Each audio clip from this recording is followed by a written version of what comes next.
अजब रमा राघवची जोडी। रमा, मला वचन दे, पुरोहितांच्या बाबतीतली कुठलीही गोष्ट तू माझ्यापासून कधीही लपवून ठेवणार नाहीस। आणि जेव्हा घरातल्या माणसांचा प्रश्न असेल तेव्हा तुझ्यात आणि माझ्यात कुठलंही गुपित नसेल। वचन दे मला। आय प्रॉमिस मी इथून पुढे तुमच्यापासून काही लपवणार नाही। तुम्हाला सगळं काही शेअर करेन। I'm sorry. अगं लाडूबाई, रमा शांत हो बाळा। रमा बाळा, रडू नकोस बरं। हा अगं, भरल्या घरात असं रडतं का कुणी?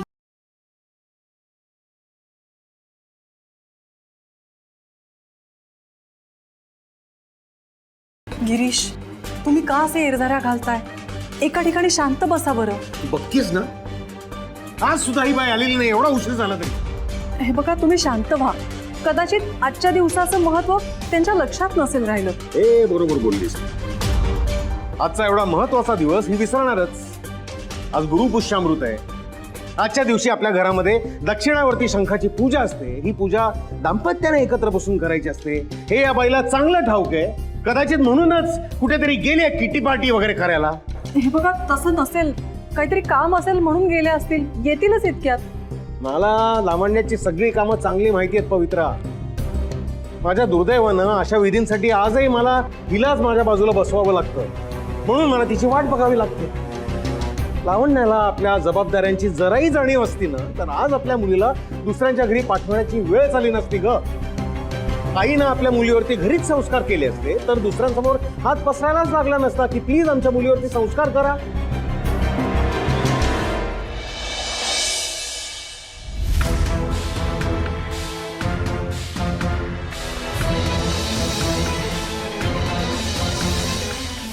तुम्ही जेवायला सुरुवात करा, मी गरम गरम पोळ्या आणते। शालिनी, या टेबलावर फक्त घरातल्या माणसांनी जेवायला बसायचंय।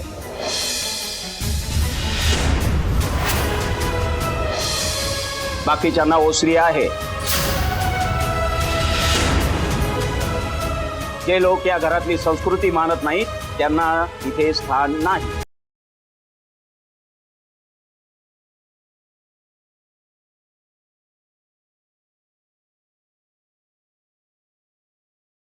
गजानना, मी काय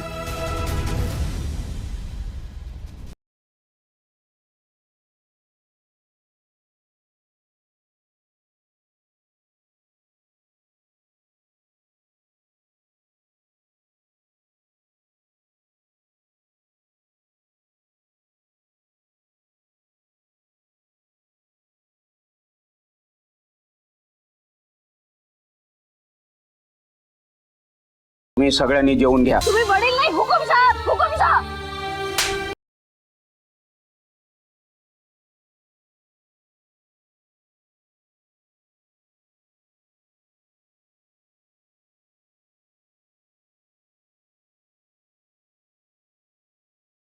या टेबलावर फक्त घरातल्या माणसांनी जेवायला बसायचंय। बाकीच्यांना ओसरी आहे। जे लोक या घरातली संस्कृती मानत नाहीत त्यांना इथे स्थान नाही।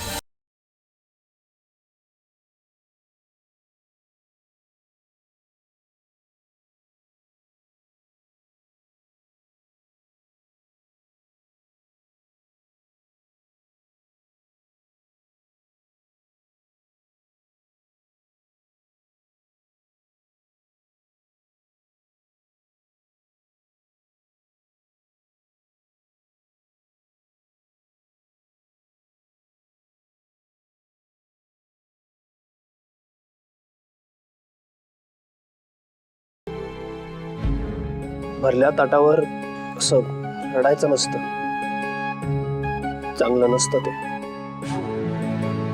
मग काय चांगलं असतं? भर रस्त्यात लहान बहिणीवर हात उचलणं,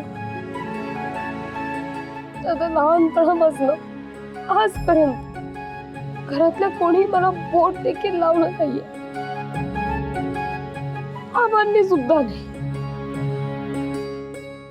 पण तू मारलास आज मला.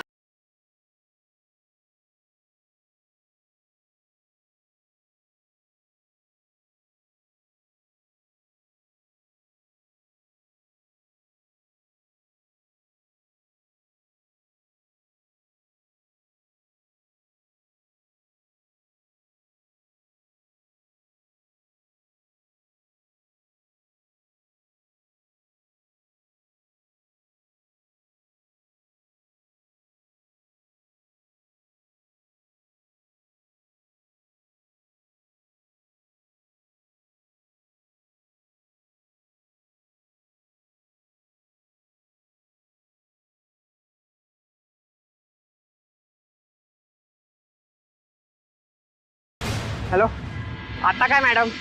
काय म्हणजे सगळ्यात महत्वाचं काम राहिलंच आहे. मला तुमच्या हॉटेल रूम मधलं फुटेज दे. आणि कॅमेरा नीट प्लेस केला होतास ना? तुमच्या दोघांमधल्या इंटिमेट मोमेंट्सचे जे जे काही फोटोग्राफ्स आहेत, व्हिडिओज आहेत, सगळे मला इमिजिएटली पाठव. मॅडम ते आणि काय रे, त्या श्रुतीच्या कोल्ड्रिंक मध्ये नशेचं औषध कमी टाकलं होतंस का? बापा बरोबर भांडताना नॉर्मल वाटत होती ती. तिची गुंगी अशी उतरली कशी लगेच?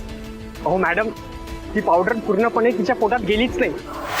म्हणजे मी भरपूरच घातली होती, पण कोल्ड्रिंकचा ग्लास मध्येच पडला आणि फुटला. त्यामुळे श्रुती ते थोडंसंच प्यायली. अरे पण एनिवेज, त्या तेवढ्या पावडरने काम झालंय ना, मस्त फुटेज मिळालंय ना. त्या श्रुती पुरोहितचा कधी न बघवणार असा तो व्हिडिओ कधी त्या गजानन पुरोहितच्या तोंडावर जाऊन मारते असं झालंय मला. पण मॅडम, श्रुतीला नशा चढलीच नाही. तरी मी तुम्हाला हवंय तसं इंटिमेट फुटेज मिळेल असा पूर्ण प्रयत्न करत होतो. पण तेवढ्यात तो श्रुतीचा बाप आणि तुमची मुलगी आली आणि मग सगळी गडबड झाली.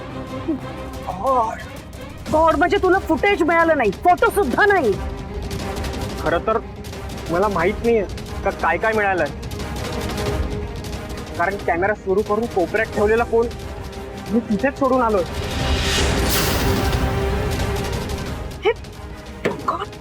केवढं मोठं ब्लंडर आहे, कळतंय का तुला? Are you mad? अहो, ते श्रुतीच्या बाबांनी मला खेचायला सुरुवात केली. मग मी तो फोन कसा घेणार होतो. पण तुम्ही काळजी नका करू, मी थोड्या वेळाने त्या हॉटेलवर जाईल आणि तो फोन घेऊन येईल. नाही, निघ. तुझं तोंड काळं कर. आत्ताच्या आता नाशिक मधून बाहेर पडायचं. परत जर नाशिक मध्ये दिसलास ना, तुला ठार मारेन मी. Out of Nashik, idiot. माझा सगळा प्लॅन फ्लॉप केलाय तू. तुमचा प्लॅन मी नाही, तुमच्या मुलीने फ्लॉप केलाय. ती पहिल्यापासूनच मला कात्रीत पकडत होती. आज आम्ही हॉटेल रूम मधून बाहेर पडल्यावर पण ती तिथेच थांबली होती. गॉड, मी तुला काय सांगितलं होतं आणि तू काय करून बसलाय? तू निघ, तू निघ आत्ताच्या आता, ताबडतोब निघ.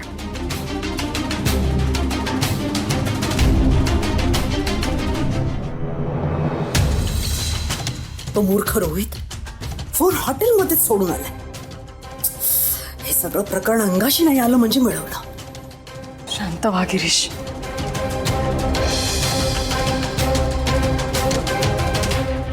या या या या या या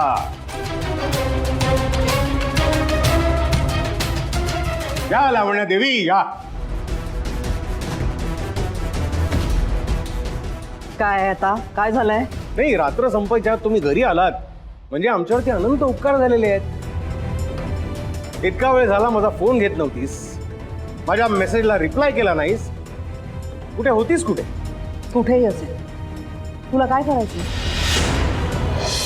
आणि हा असा जाब मला विचारायचा नाही. Okay, I am not answerable to you. नाही, मलाही तुझ्या दैनंदिनीमध्ये शून्य इंटरेस्ट आहे लावण्या. आज महत्वाची पूजा आपल्या घरामध्ये होती जी आपण एकत्र मिळून करायची होती, म्हणून मी विचारत होतो. आपण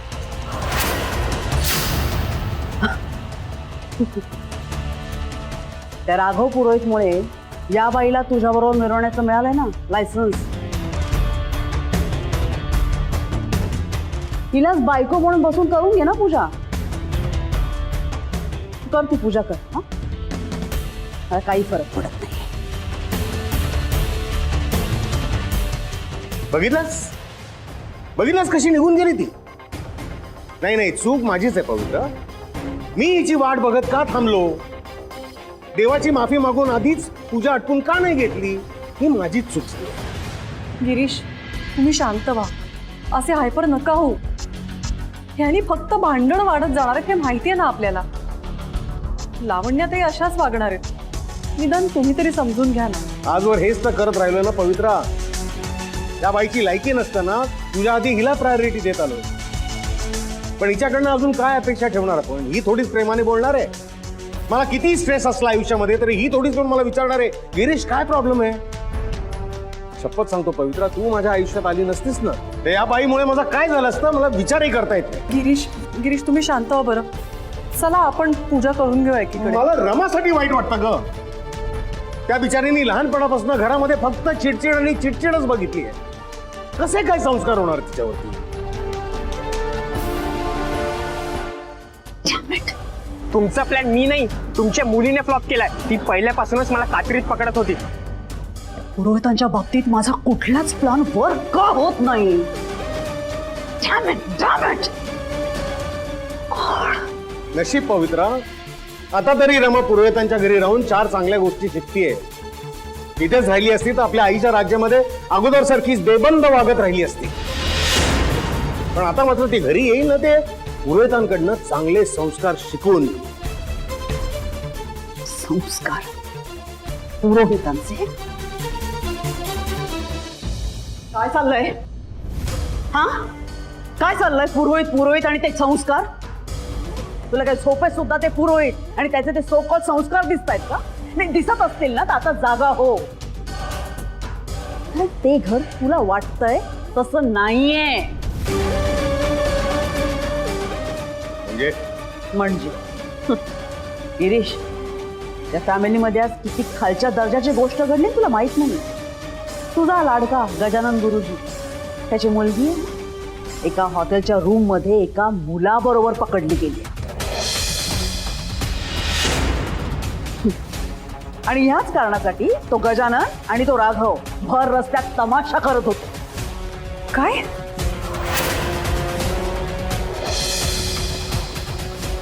हे असं कसं होईल? असंच घडलं. पुरोहितांना बदनाम करण्यासाठी काय वाटेल ते बोलू नकोस लावण्या. मी काहीच नाही बोलत आहे. एव्हाना ही बातमी अख्ख्या नाशिकभर झाली असेल. तू तू कर ना फोन. तुझ्या ओळखीचे जी कोण लोक आहेत फोन कर. मला कोणालाही विचारायची गरज नाहीये. लोक तुझ्यासारखेच असतात. ज्युसी गॉसिप मिळालं ऐकायला की ते खरं आहे का खोटं आहे याची चौकशी करत न बसता चांगल्या माणसाला बदनाम करत सुटतात. पण मी असल्या आपण वरती विश्वास ठेवणार नाहीये. कर, तुला काय करायचंय ते कर. ओके, पण माझी मुलगी त्या घाणेरड्या घरात राहणार नाही म्हणजे नाही. तू तुझं तोंड आवर लावण्या. तुझ्या कुठल्या तरी फालतू बातम्यांवरून मी त्या पुरोहित फॅमिली बद्दल वाईट साईड ऐकून घेणार नाही. रमाला मी तिथे पाठवलंय आणि फक्त मी ठरवणार की ती परत कधी येईल ते. तुम्ही दोघं प्लीज जरा शांतपणे बोलाल का? आणि लावण्यातही पुरोहितांची मुलगी हे असं काहीतरी करेल यावर माझाही विश्वास बसत नाहीये. ए, तुला कोणी विचारलंय का कशाला मध्ये बोलते? जरा गप्प बस ना. आणि गिरीश, मी तुला फायनल सांगते, मी उद्याच्या उद्या रमाला आपल्या घरी परत आणते.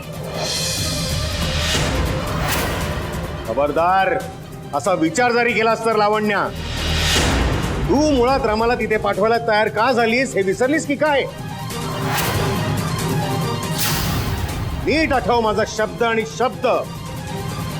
माझ्या या निर्णयाच्या आड जर तू आलीस तर लावण्या, मी रमाला तिच्या जन्माच्या वेळेचं सगळं सत्य सांगून टाकलं.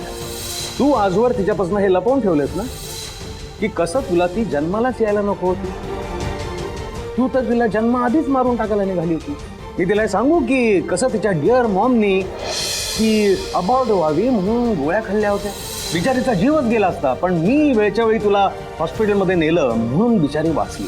त्यावेळेची सगळी कागदपत्र, सगळे केस पेपर्स, रिपोर्ट्स मी अगदी जपून ठेवलेले आहेत. सो रमाला मी जेव्हा केव्हा जे काही सांगेन ते मी अगदी कागदोपत्री पुराव्यासकट सांगेन. त्यातलं काही एक बदललेलं नाहीये लावण्य. त्यामुळे रमा तिथे पुरोहितांकडेच राहणार. तू ऐकलेल्या अफवा बस कुरवाळच, पण रमाच्या आयुष्यात तू लुडबुड केलेली मी सहन करणार नाही. काही काम आहे का? नाही.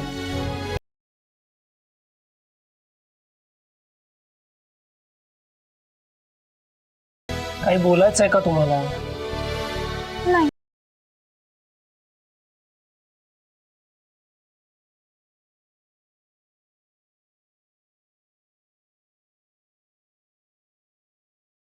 काय चाललंय तुमचं? तुम्हाला जर का काही बोलायचं असेल तर बोला आणि मोकळ्या व्हा ना. मला काही नाही बोलायचं, पण तुम्हाला काही बोलायचं असेल तर म्हणून मी थांबले. राघव सर, श्रुतीच्या बाबतीत जे काही झालं ते असं झालं की तुम्ही घरात कोणाशी फ्रीली बोलूच नाही शकत. सो तुम्हाला काही वाटत असेल तर तुम्ही बोलू शकता. मला थोडा वेळ एकट्याला सोडशील रमा? प्लीज. काय ना, काही विचार फक्त स्वतःकडेच असतात, काही उत्तरं स्वतःलाच शोधावी लागतात. ताबा सुटलाय आज माझा स्वतःवरचा. श्रुतीला मारलं मी, काही क्षणांसाठी का होईना, पण माझा मी राहिलो नाही. ते का हे मला शोधून काढायचंय, आणि एकट्यालाच. त्यामुळे मला स्वतःशी बोलू देशील? Okay, I can completely understand Raghav. Take your time. तुझा वेळ घे, आपण उद्या बोलू.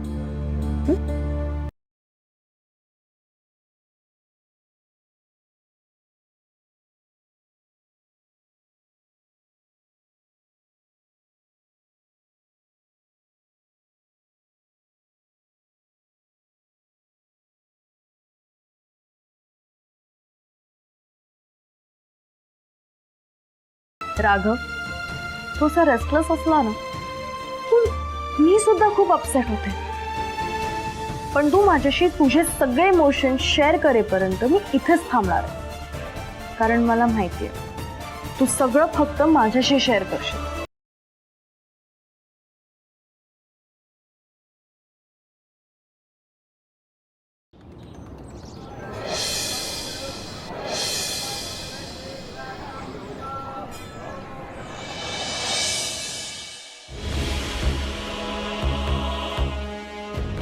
आबांचा राग थोडा निवळला असेल.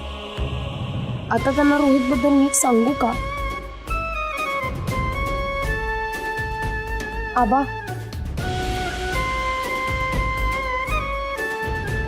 आबा मला तुमच्याशी थोडं बोल. आबा, आबा माझं ऐकून तरी घ्या. आबा, माझी सुद्धा दुसरी बाजू आहे, ऐका ना आबा. आबा,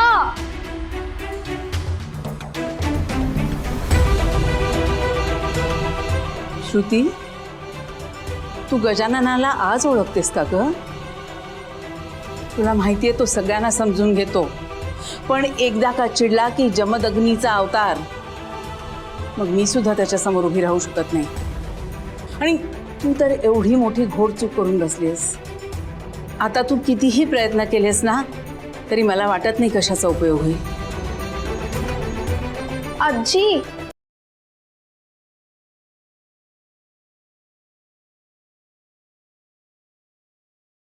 हे सगळं त्या रमामुळे झालंय. तिने मध्ये पडून एक वेगळंच चित्र उभं केलंय.